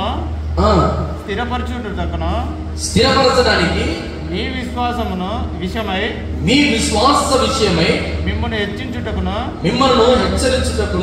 మన సహోదరుడను క్రీస్తు సువార్త విషయములలో పరిచారణ నేను పంపింది. ప్రభు అంటున్నాడు, పౌలు అంటున్నాడు, ఇదిగో ఈ శ్రమల వలన ఎవడునూ మీరు కదిలింపబడకుండా మీరు స్థిరపరచబడాలి. విశ్వాసంలో కదిలింపబడకూడదు, ప్రార్థనలో కదిలింపబడకూడదు. ఎందుకు? శ్రమలు వచ్చినప్పుడే వెంటనే దేవుడొద్దు. శ్రమలు రాకపోతే ఆశీర్వాదం కలిగినప్పుడు దేవుడు కావాలి. దేవుడు శ్రమ కలిగినప్పుడు దేవుడొద్దు. బాధ కలిగినప్పుడు ఎక్కడున్నాడు దేవుడు? ఈ మాటలన్నీ మనకు వినపడుతున్నాయి. ఈ రోజున ప్రభు అంటున్నాడు, ఇదిగో మీ మధ్యలోకి దైవ సేవకులను ఎందుకు పంపుతున్నాను అనుకున్నాను? మీ విశ్వాసాన్ని స్థిరపరచాలా. అనేక శ్రమలు కలుగుతా ఉంటే వాక్యము ద్వారా మీరు నిలబడాలా. మీరు అనేకమైన దుఃఖములో ఉన్నారు. ఈ రోజున శ్రమల చేత, ఇబ్బందుల చేత, ఇరుకుల చేత ఉన్నావా? ఒక రోజున ప్రభు వచ్చి ఉన్నాడు, శ్రమలు తొలగించాడు. ఈ రోజున దైవ సేవకులు దేవుని మాటల ద్వారా నీ శ్రమలో నువ్వు నిలవబడి, విశ్వాసములో స్థిరపడి, ఇదిగో తిరిగి దేవుని యొద్దకు మనమందరము చేరుదుముగాక. ఆమేన్. హల్లెలూయా. దైవ సేవకుడు చెబుతున్న ప్రతి మాట మిమ్మల్ని హెచ్చరించాలని, మిమ్మల్ని బాధపెట్టాలని కాదు. ఈ శ్రమలలో, ఈ ఇబ్బందిలో నీవు ఎక్కడ దేవుడు కలిగించుతున్న ఆనంద వస్త్రములను దుఃఖ వస్త్రములుగా మార్చుకుంటావేమోనని దేవుడు నిన్ను హెచ్చరించి మాట్లాడుతూ ఉన్నాడు.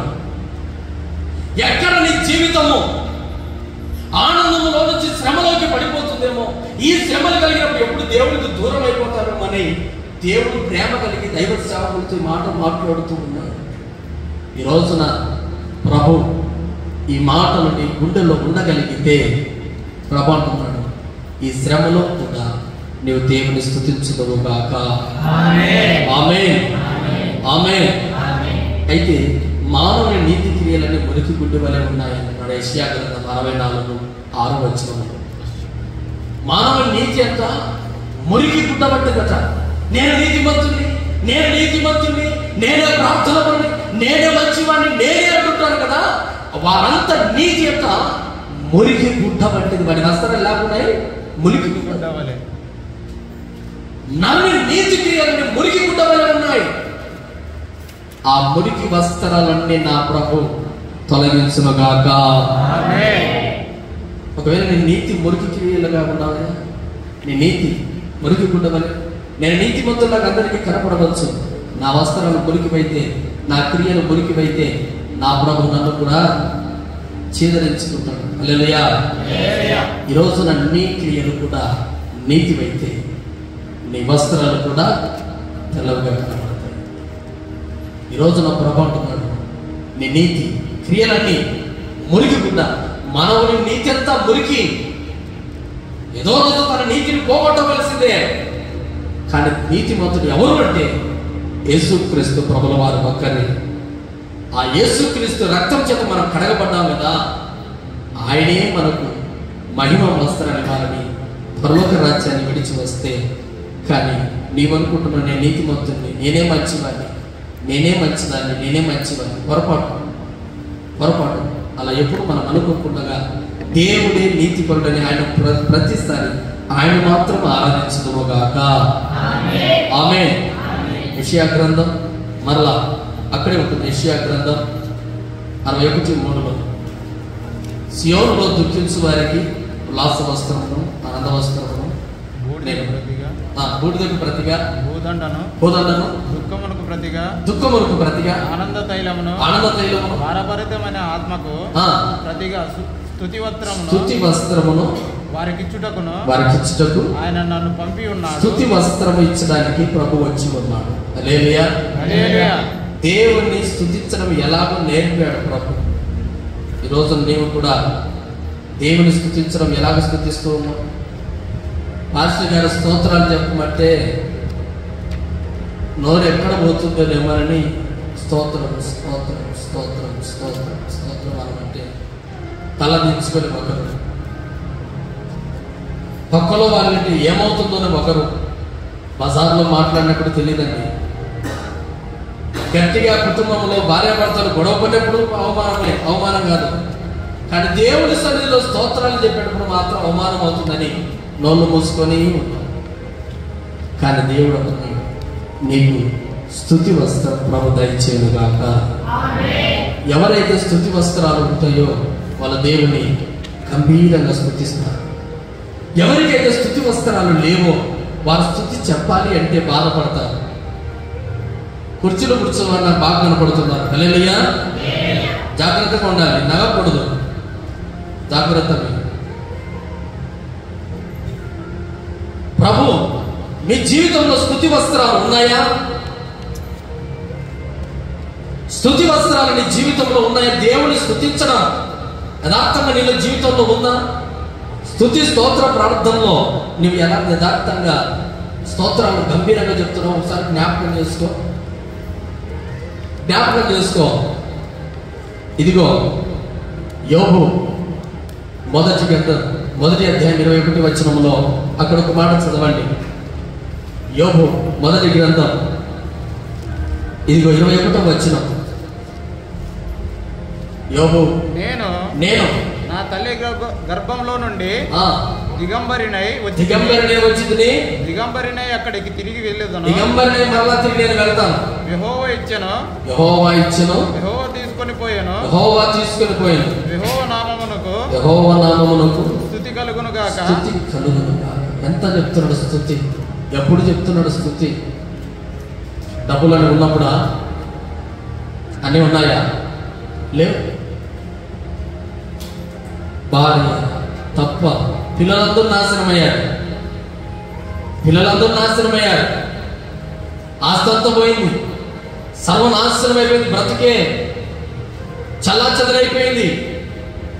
చల్లాచెదరైన బ్రతుకు తర్వాత స్నేహితుడు వచ్చి, అయ్యా ఇంకేముంది నీ బ్రతుకు? అంత నాశనం అయిపోయింది కదా. ఎందుకంటే దేవుడు ఇచ్చాడు, దేవుడు తీసుకున్నాడు. అది దేవుని స్వాస్థ్యం, నాకు సంబంధం లేదన్నట్లుగా దేవునికి స్తుతి కలుగునుగాక అంటున్నాడు. ఆమేన్, ఆమేన్. అంటే సర్వస్వం కోల్పోయిన దేవుని స్తుతించడం మానలేదు యోబు. అందుకే రెట్టింపైన ఘనతనిచ్చాడు.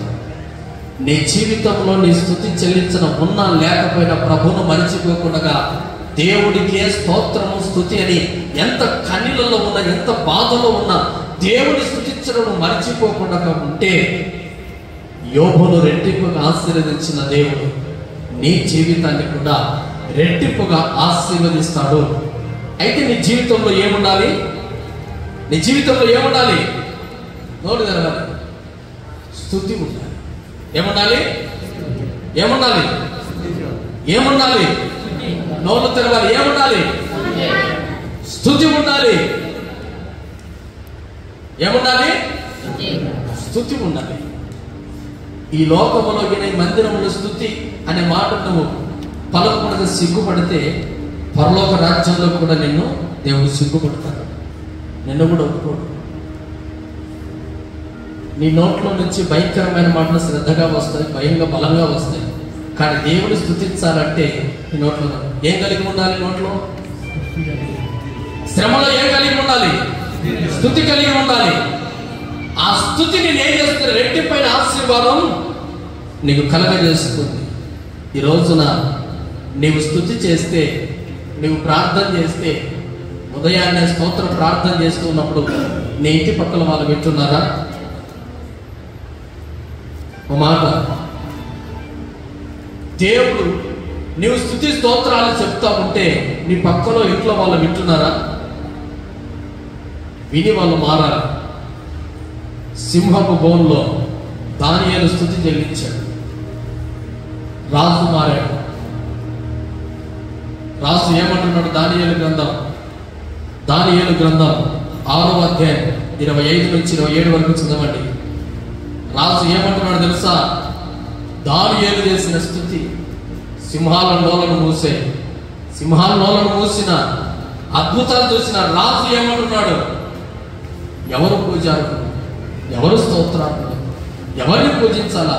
ఈ రాజ్యములో దానియేలు దేవుని తప్ప వేరొక దేవుడు లేదు అంటూ గొప్ప సాక్ష్యాన్ని, ఆయనే జీవము కలిగిన దేవుడని అందరిని స్తుతించమని చెప్తూ ఉన్నాడు.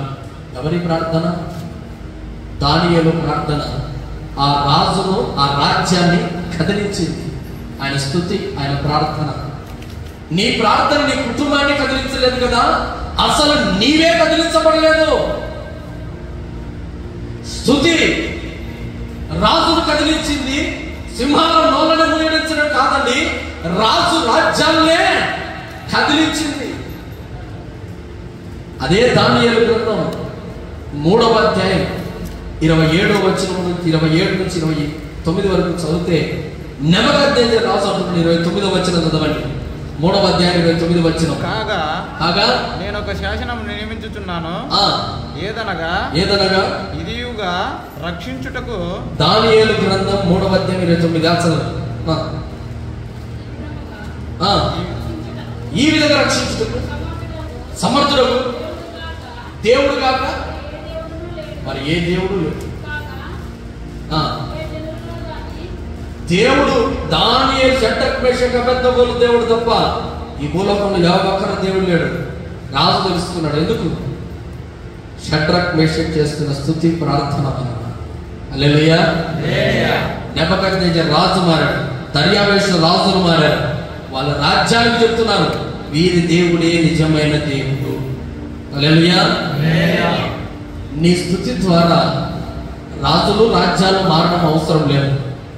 నీ స్తుతి ప్రార్థన ద్వారా నీ వ్యక్తిగత జీవితం, నా వ్యక్తిగత జీవితం, ఇదిగో నీ కుటుంబ వ్యక్తిగత జీవితం మారుతీర్చాలి.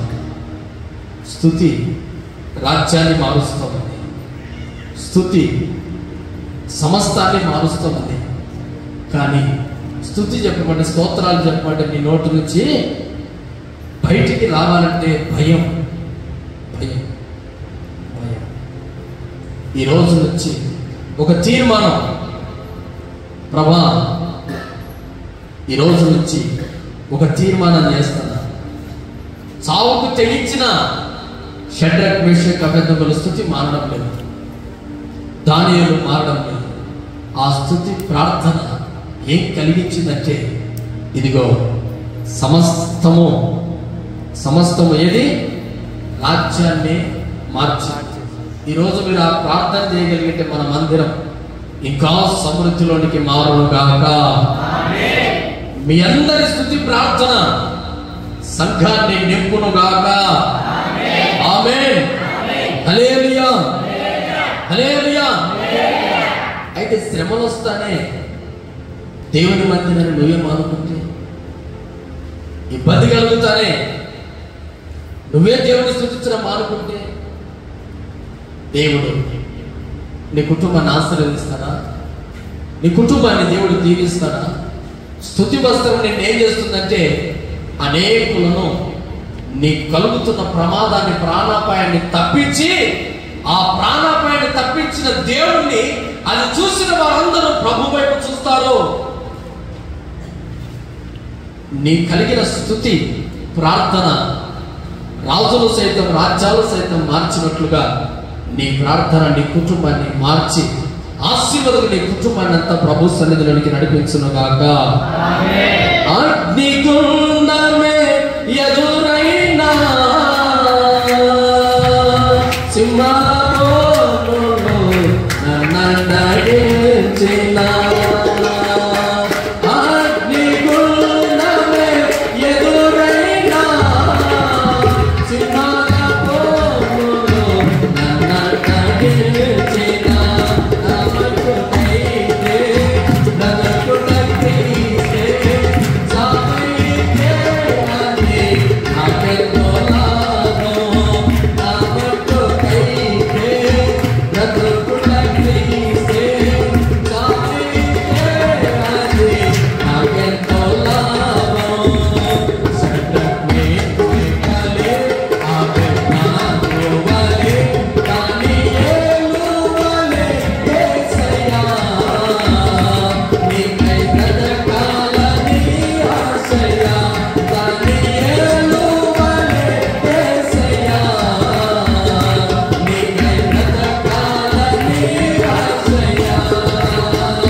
బ్రతుకుతే నీకై చస్తే సింహాల పురంలోకి దేనికైనా వెళ్తా, నా స్తుతి మాత్రం నేను మానను.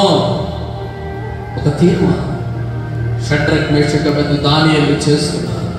వారి స్తుతి రాజ్యాన్ని మార్చింది, రాజును మార్చింది, సింహాలను కదిలించింది. ఈ రోజున నీ ప్రార్థన నీ కుటుంబాన్ని కదిలిస్తా ఉందా? నీ స్తుతి నీ కుటుంబంలో వారి పిల్లలు మార్చగలుగుతుందా? నీ స్తుతి నీ కుటుంబంలో భార్యను, పిల్లలను, నీ కుటుంబాన్ని సైతం మార్చగలుగుతుందా? స్తుతి చేయడం నీకే చేతనప్పుడు, స్తుతి చేయడం నీకే లేనప్పుడు నీ కుటుంబం, నీ జీవితం ఎలాగ మారుతుంది?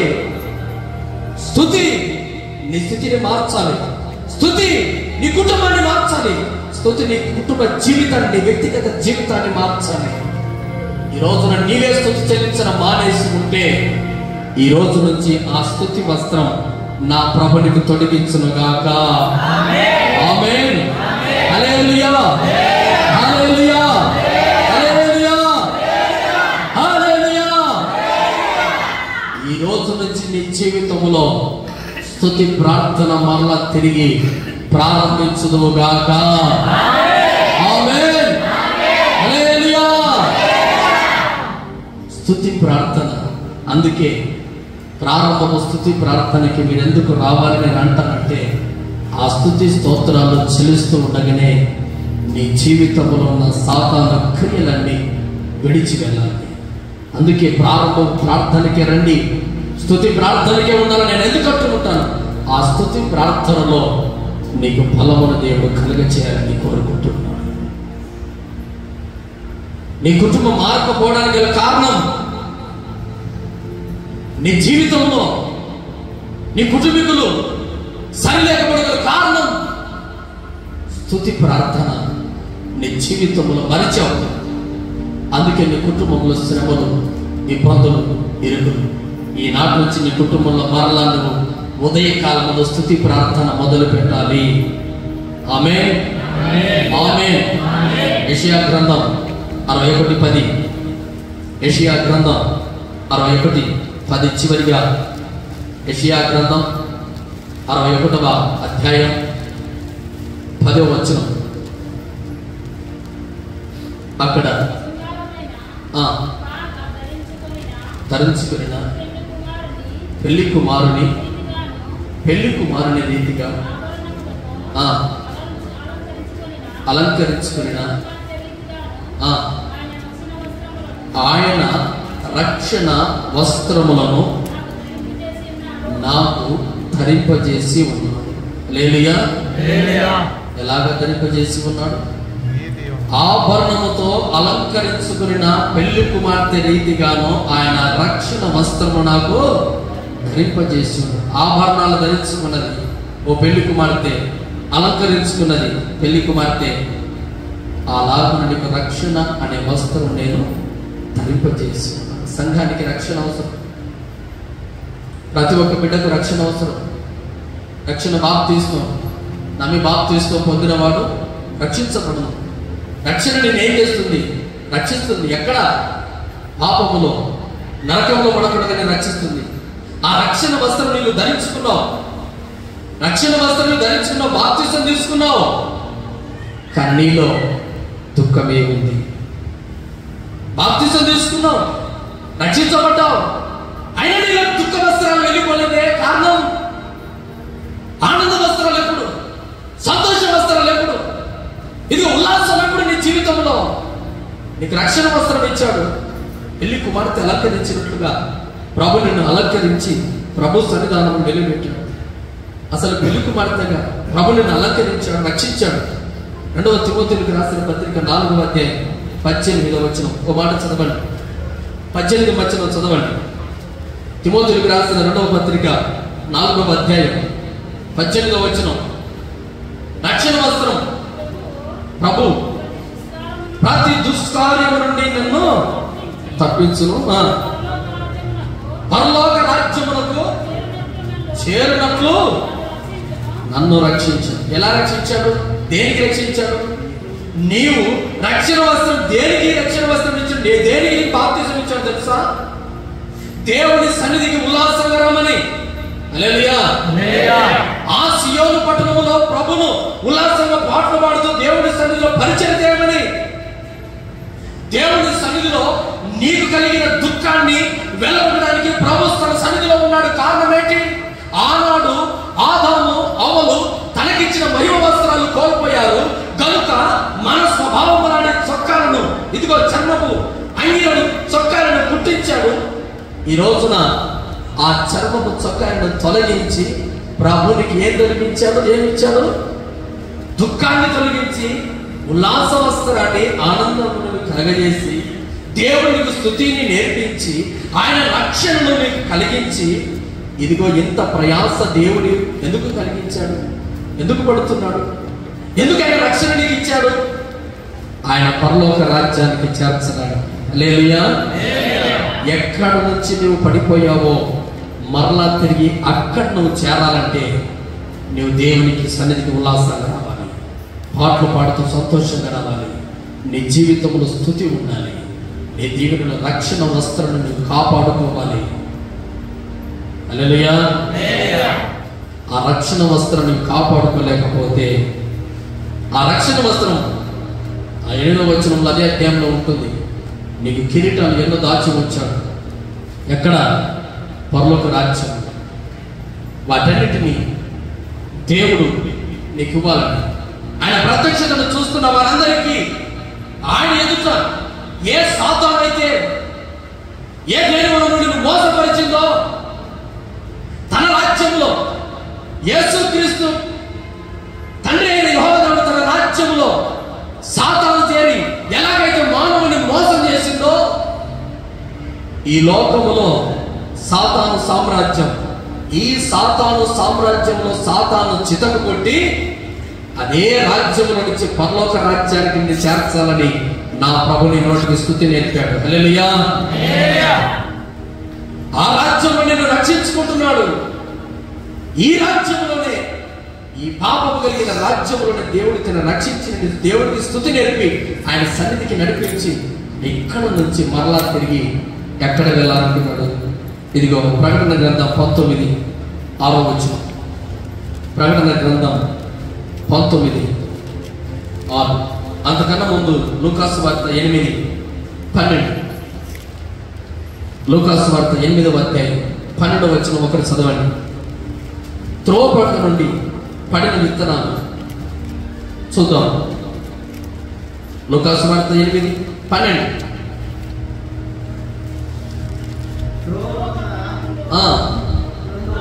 ఉండువారు వినువారు కానీ నమ్మి రక్షణ పొందుకున్నట్లు అపవాదం వచ్చి వారి హృదయంలో నుండి వాక్యాన్ని ఎత్తుకొని పోయాను. ఈ రోజున ఈ వాక్యాన్ని నిన్ను స్తుతించకుండగా, నిన్ను మందిరానికి ఆనందాన్ని స్తుతి రాకుండగా, సాతాను ఎత్తుకొని వెళ్ళకుండగా, సాతాను ఎత్తుకొని వెళ్ళాలని ఆలోచన చేస్తాం. కానీ నీ నోట స్తుతి నా ప్రభు నిలిచి ఉండును గాక, ఆయన రక్షణ వస్త్రాన్ని కాపాడుకుందువు గాక, ఆయన సన్నిధిలో దుఃఖ వస్త్రములు తొలగించుకుందువు గాక. ఈ వాక్యాన్ని వినకుండగా, సాతాన్ని హృదయంలో ఉండకుండగా ఎత్తుకొని వెళ్ళాలని ఆలోచన చేస్తారు. కారణం ఏంటి? ఈ వాక్యం ఏంటి నీకు రక్షణ, ఈ వాక్యం ఏంటి నీకు మారు మనస్సు, ఈ వాక్యం ఏంటి నీకు బాప్తిస్మం. ఈ వాక్యం విని వాటన్నిటి పొందుకొని నిత్య రాజ్యానికి వారసులు అవుతావు. ఆ వాక్యాన్ని నీ జీవితంలో లేకుండా చేయాలని వారి ఆలోచన. కనుక ఇదిగో నీవు రక్షించబడిన నీవు ప్రకటన 19:6-7 ప్రకారం నిన్ను అలంకరించాడు. ఎలాగ అలంకరించాడు? స్తుతి వస్త్రము ద్వారా, ఉల్లాస వస్త్రము ద్వారా, అలాగే పెళ్లి కుమార్తె వస్త్రం, రక్షణ వస్త్రము ద్వారా నిన్ను అలంకరించాడు యేసు ప్రభు. ఇప్పుడు నీవు అలంకరించబడ్డావు. అలంకరించబడిన నీవు నేను ఎక్కడికి వెళ్ళాలి? సియోను పట్టణానికి వెళ్ళాలి. ఆ సియోను పట్టణానికి వెళ్ళి ఆయనతో యుగయుగములు ఉండాలని, ఆయన విందులో పాల్గొనాలని. చదవండి, ఇప్పుడు చదవండి మాట. అప్పుడు గొప్ప జనబలమైన ఉరుముల శబ్దము పోలిన యొక్క స్వరము సర్వాధికారి ప్రభువునగు మన దేవుడు ఏలుచున్నాడు. ఆయనను స్తుతించుడి, స్తుతించండి. గొర్రెపిల్ల వివాహము వివాహోత్సవ సమయం వచ్చినది. ఆయన భార్య తన్ను తాను సిద్ధపరచుకొని ఉన్నది. హల్లెలూయా. కనుక మనము సంతోషపడి ఉత్సహించి ఆయన మహిమపరచదమని చెప్పగా పెట్టు. ఈ సమయములో, ఈ పాపము లోకములో సంఘమట పెళ్లి కుమార్తె వలె సిద్ధపాటు కలిగి ఉంది. ఏమన్నా? పెళ్లి కుమార్తె వలె సిద్ధపాటు కలిగి ఉంది. కనుక ఆయన భార్య తన్ను తాను సిద్ధపరచుకొని ఉన్నది. ఈ రోజున దేవుడు మిమ్మల్ని అందరినీ సంఘంలో సిద్ధపరుస్తూ ఉన్నాడు పెళ్లి కుమార్తెలాగా. కారణం ఏంటి?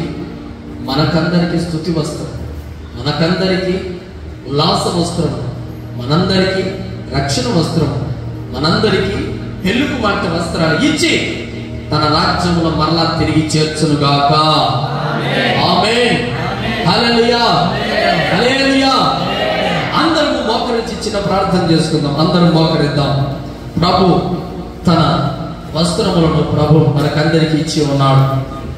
ఈ సమయంలో అందరూ ఏ ఒక్కరు నిర్లక్ష్యంగా ఉండకూడదు. దేవుడు చివరిగా మనందరిని అలంకరించబోయే రోజు. స్తోత్రం, స్తోత్రం, స్తోత్రం. అందరినీ పెళ్లి కుమార్తెలాగా నా ప్రభు సిద్ధపరచబోతూ ఉన్నాడు. పెళ్లి కుమార్తెలాగా అలంకరించి స్తుతి వస్త్రం నీకు ధరింపజేసిన స్తుతి చెల్లించు. యేసు రాజానికి స్తోత్రం, స్తోత్రం, స్తోత్రం, స్తోత్రం, స్తోత్రం. యేసయ్యానికి స్తోత్రమునైనా, యేసు రాజానికి స్తోత్రమునైనా. ఈ సమయంలో ప్రభువా దేవుడు ఇదిగో షడ్రక్ మెషక్ దానియేలు గల ప్రార్థన దేవుడు విన్నాడు, వారి స్తుతి విన్నాడు, రాజ్యాన్ని కదిలించాడు. ఈ రోజున నీ స్తుతి ప్రార్థన ద్వారా, నీ స్తుతి ప్రార్థన ద్వారా నా ప్రభు నీ కుటుంబాన్ని రక్షించబోతున్నాడు. నీ కుటుంబంలో దుఃఖాన్ని తొలగించబోతున్నాడు. వ్యక్తిగత జీవితంలో దుఃఖపడుతూ మందిరానికి వచ్చావా? దేవుడు ఉల్లాసాన్ని నా ప్రభుని కలిగించబోతున్నాడు. ఎన్ని రోజులు నీ దుఃఖం, ఎన్ని రోజులు నీకు దుఃఖం, నా ప్రభు నీకు ఉల్లాసాన్ని మార్చబోతున్నాడు. ప్రార్థన చేద్దాం. స్తోత్రం, స్తోత్రం, స్తోత్రం.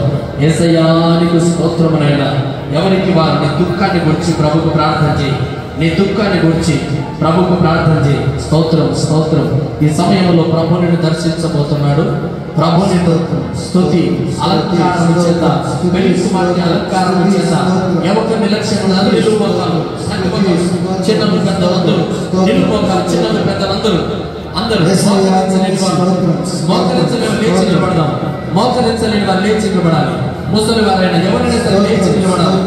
మోకరించలేని వారు నిన్ను అలంకరించబోతున్నాడు ప్రభు. స్తోత్రం స్తోత్రం స్తోత్రం స్తోత్రం స్తోత్రం స్తోత్రం స్తోత్రం స్తోత్రం. యేసయ్యానికి స్తోత్రం స్తోత్రం స్తోత్రం స్తోత్రం. యేసయ్యానికి స్తోత్రం స్తోత్రం స్తోత్రం స్తోత్రం స్తోత్రం. ఈ సమయంలో ప్రభు నిన్ను అలంకరించబోతున్నాడు. నూతన పెళ్లి కూతురుగా తన ఎదుటికి రాబోతున్న యేసు ప్రభుల వారు, రెండవ రాకడలో రాబోతున్న దేవుడు ఇదిగో నిన్ను అలంకరించబోతున్నాడు తన స్తుతి వస్త్రము ద్వారా. యేసయ్యానికి స్తోత్రం స్తోత్రం స్తోత్రం స్తోత్రం స్తోత్రం స్తోత్రం స్తోత్రం స్తోత్రం. మహిమ కలిగిన సంఘమే, పెళ్లి కుమార్తె సంఘముగా ఈ రోజున నిన్ను పెళ్లి కుమార్తెగా మార్చబోతున్నాడు. స్తోత్రం స్తోత్రం. మహిమ కలిగిన సంఘమే, మహిమ కలిగిన సంఘమే, మహిమ కలిగిన సంఘమే, మహిమ కలిగిన సంఘమే, మహిమ కలిగిన సంఘమే, మహిమ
వస్త్రము ధరింపజేసేదేవా, ఇదిగో రక్షణ వస్త్రాన్ని, ఆనంద వస్త్రాన్ని, స్తుతి వస్త్రాన్ని పెళ్లి కుమార్తెగా అలంకరించిన యేసయ్యా, ఈ రోజు నన్ను ఆశీర్వదించవా.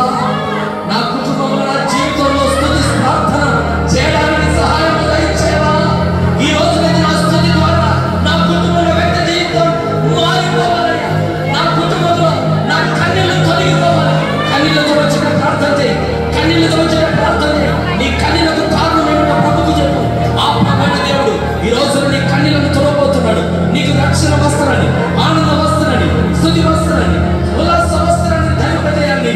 నా ప్రభు ఆ పర్వత రాజ్యాన్ని విడిచి ఇదిగో ఈ సియోను ప్రార్థన మందిరానికి, ఈ బలిపీఠ ప్రార్థన మందిరానికి, ఈ సియోను పట్టణానికి నా ప్రభు ఏకైచి ఉన్నాడు. స్తోత్రం, స్తోత్రం, స్తోత్రం, స్తోత్రం, స్తోత్రం, స్తోత్రం, స్తోత్రం, స్తోత్రం, స్తోత్రం, స్తోత్రం. అవునయ్యా, యేసయ్యా నీకు స్తోత్రం. స్తోత్రం, స్తోత్రం, స్తోత్రం, స్తోత్రం, స్తోత్రం, స్తోత్రం. ప్రార్థన. పరిశుద్ధుడా, ప్రేమ కలిగిన నా తండ్రి, స్తోత్రాలు చెల్లిస్తున్నాం నాయనా. ప్రభువా, యేసయ్యా నీ దాక్ష నిలుపుకొని ప్రభువా, యేసయ్యా విలువైన మాటలు మాకందరికీ వినిపించినందుకై మీకు స్తోత్రాలు చెల్లిస్తున్నాం. అవును తండ్రి, యేసయ్యా ఆనాడు మా పితరులు అయినటువంటి అవ్వ ఆదాము ప్రభువా, యేసయ్యా పాపము చేసి నీ ఎదుట నిలబడలేకపోయినారు ప్రభువా. అందుకనే ప్రభువా తండ్రి, వారికి ఒక వస్త్రము ధరించినైనా ప్రభువా వేలివేసినట్టుగా వాక్యం చూపించావు, వినిపించావు తండ్రి. నీకు ఇస్తాం ఈరోజు తండ్రి, వెలివేసినటువంటి వారిని నైనా ప్రభువా, మమ్మల్ని అందరినీ నైనా తిరిగి తండ్రి సియోనులోకి చేర్చుకోవడానికి నైనా ప్రభువా యేసయ్యా స్తుతి వస్త్రము, రక్షణ వస్త్రము నైనా ప్రభువా ధరింపచేస్తూ వస్తూ ఉన్నాం తండ్రి. యేసయ్యా ఈ పాడైపోయినటువంటి పాపిని నైనా ప్రభువా తిరిగి నైనా ప్రభువా యేసయ్యా మమ్మల్ని అందరినీ నైనా తండ్రి ఆ సియోను పట్టణానికి తీసుకుని వెళ్ళాలని తండ్రి ఎంత ప్రేమ, ఎంత తండ్రి. ఏమిచ్చినదైనా తండ్రి మేము రుణము తీర్చుకోలేని పరిస్థితి. ఎవరు చూపిస్తారు నైనా ఈ ప్రేమ, ఎవరు చూపిస్తారు ఈ జాలి తండ్రి. తండ్రి ఒకసారి రెండుసార్లు రా ప్రభువా, తప్పిపోతున్నటువంటి మా హృదయాలనైనా యేసయ్యా మమ్మల్ని తండ్రి వెతికి పట్టుకొని నైనా ప్రభువా యేసయ్యా రక్షణ అనే ఒక వస్త్రాన్ని ధరించినైనా ప్రభువా మీ మందిరంలో నిలబెడుతున్నావే యేసయ్యా నీకు స్తోత్రం తండ్రి. తండ్రి ప్రభువా తప్పిపోయినటువంటి మమ్మల్నైనా ప్రభువా తండ్రి మీ మందిరంలో నిలబెట్టుకొని నైనా ప్రభువా నీతి వస్త్రమని ధరించినైనా ప్రభువా ఆ నీతి కలిగినటువంటి ఆ పట్టణానికి తీసుకుని వెళ్ళడానికేనా యేసయ్యా నీకు స్తోత్రం స్తోత్రం స్తోత్రం ప్రభువా తండ్రి.